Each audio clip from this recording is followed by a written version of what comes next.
So KEAM 2025 trial allotment publish ചെയ്ത് കഴിഞ്ഞിട്ടുണ്ട്. So ഈ വീഡിയോയിൽ ഞാൻ കൃത്യമായിട്ട് പറഞ്ഞൊരു കാര്യം മനസ്സിലാക്കുന്നത് വെച്ചാൽ ട്രയൽ അലോട്ട്മെൻറ്റ് ഒരിക്കലും നിങ്ങൾ ട്രസ്റ്റ് ചെയ്യരുത്. കാരണം ഇതെന്ന് പറയുന്നത് കമ്പ്യൂട്ടർ ചെക്കിംഗ് പ്രോസസ്സാണ്. ഓക്കെ, ഫസ്റ്റ് അലോട്ട്മെൻറ്റ് മാത്രം നമുക്ക് ഉറപ്പിക്കാൻ പറ്റുള്ളൂ. കാരണം ഈ ട്രയൽ അലോട്ട്മെൻറ്റിന് ശേഷം ഒരുപാട് പേർക്ക് റീഅറേഞ്ച് ചെയ്യാൻ പറ്റും. അതേപോലെ ഇതൊരു കമ്പ്യൂട്ടർ ചെക്കിംഗ് പ്രോസസ്സാണ്. എല്ലാ കാര്യങ്ങളും കൃത്യമായി വർക്ക് ചെയ്യുന്നുണ്ടോ, അലോട്ട്മെൻറ്റ് പ്രോസസ്സ് വർക്ക് ചെയ്യുന്നുണ്ടോ എന്നുള്ള മെയിൻ സാധനമാണ്.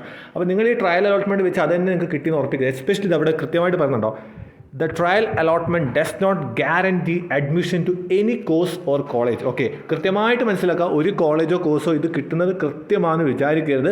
ട്രയൽ അലോട്ട്മെൻറ്റ് ഒരു കമ്പ്യൂട്ടർ ചെക്കിംഗ് പ്രോസസ്സാണ്. അതെല്ലാവരും മനസ്സിലാക്കുക. അപ്പോൾ ട്രയൽ അലോട്ട്മെൻറ്റ് പബ്ലിഷ് ചെയ്തിട്ടുണ്ട്, എല്ലാവർക്കും നോക്കേണ്ടവർക്ക് നോക്കാം. അപ്പോൾ റീഅറേഞ്ച് ഒക്കെ ചെയ്ത് കഴിഞ്ഞിട്ട് സമയമൊക്കെ കഴിഞ്ഞിട്ടുണ്ട്. ഫസ്റ്റ് അലോട്ട്മെൻറ്റ് ഉടനെ തന്നെ വരുന്നതാണ്. സോ എല്ലാവർക്കും കൃത്യം മനസ്സിലായി. അതേപോലെ തന്നെ നിങ്ങളുടെ കോളേജ് പ്രൊഡിക്ടർ ജസ്റ്റ് ഒന്നും കൂടി ഇന്ന് കാണാൻ ഞാൻ കൊടുത്തിട്ടുണ്ട്. കമൻറ്റ് ബോക്സിലും ഡിസ്ക്രിപ്ഷൻ ബോക്സിലും കോളേജ് ദോസിൻ്റെ ഒഫീഷ്യൽ വാട്സപ്പ് ബോട്ടിൻ്റെ ലിങ്ക് കൊടുത്തിട്ടുണ്ട്. ഈ ലിങ്ക് യൂസ് ചെയ്തിട്ട് കോളേജുകളുടെ ലിസ്റ്റ് നിങ്ങൾക്ക് സ്വന്തമായിട്ട് തയ്യാറാക്കാൻ പറ്റും. അപ്പോൾ ഇൻട്രസ്റ്റ് ഉള്ള എല്ലാവരും എന്ത് ചെയ്യുക, കൃത്യമായിട്ട് എന്ത് ചെയ്യുക, ഈ ലിസ്റ്റുകൾ അനാലിസിസ് നടത്തിയിട്ട് നിങ്ങൾക്ക് എന്ത് ചെയ്യുക, ഒരു കോളേജ് ലിസ്റ്റ് ഉണ്ടാക്കുക. എല്ലാവർക്കും ലാസ്റ്റ് റാങ്ക് PDF യൂസ് ചെയ്യുക. അപ്പോൾ എന്തായാലും ഈ വാട്സപ്പ് ഈ ബോട്ട് യൂസ് ചെയ്യുക. ഒരുപാട് വെറൈറ്റി കാര്യങ്ങൾ നിങ്ങൾക്ക് അതിനകത്ത് കാണാം. കോളേജ് റിവ്യൂ ഒക്കെ ഉണ്ട്. സോ